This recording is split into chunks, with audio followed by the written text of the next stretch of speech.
British রাজকুমার Harry মার্কিন অভিনেত্রী স্ত্রী র্যাচেল মেগান মার্কেলের সঙ্গে বর্তমানে যুক্তরাষ্ট্রে বাস করছেন। অবৈধ অভিবাসী উচ্ছেদের তালিকায় কি থাকছেন হ্যারি মেগান? ট্রাম্প কি তাদেরও আমেরিকা ছাড়া করবেন?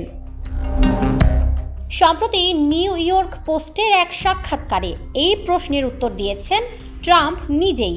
মার্কিন প্রেসিডেন্ট বলেন, আমি এখনই এ কাজটা করতে চাই না, আপাতত হ্যারিকে ছেড়ে দিতে চাই। নিজের স্ত্রীকে নিয়ে যথেষ্ট সমস্যায় আছেন উনি, আর সমস্যা বাড়াতে চাই না।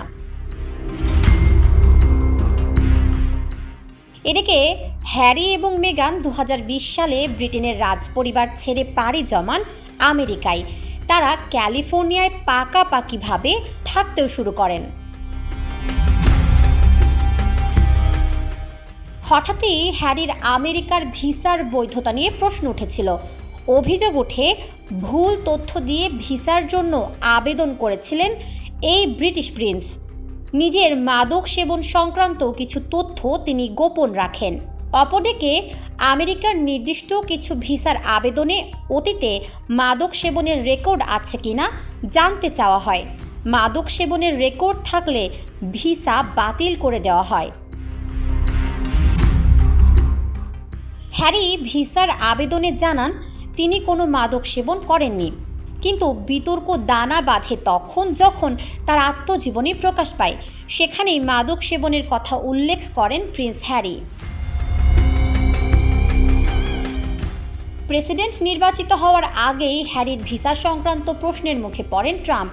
2024 সালের শুরুর দিকে এক সাক্ষাৎকারে তিনি বলেছিলেন, যদি ক্ষমতায় আসেন তবে ব্রিটেনের রাজকুমারের মিথ্যা ভাষণের বিষয়ে পদক্ষেপ নেবেন।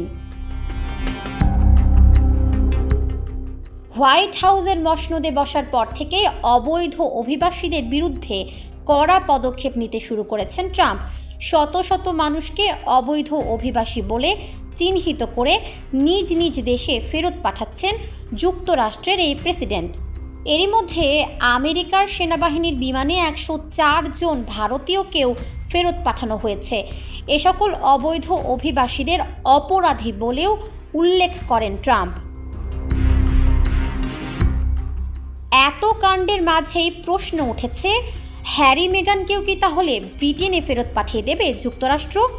ভিসার আবেদনে হ্যারি মিথ্যা বলে থাকলে তার অভিবাসনও তো অবৈধ বলেই গণ্য হবে। সেক্ষেত্রে কি হতে পারে ট্রাম্পের পদক্ষেপ?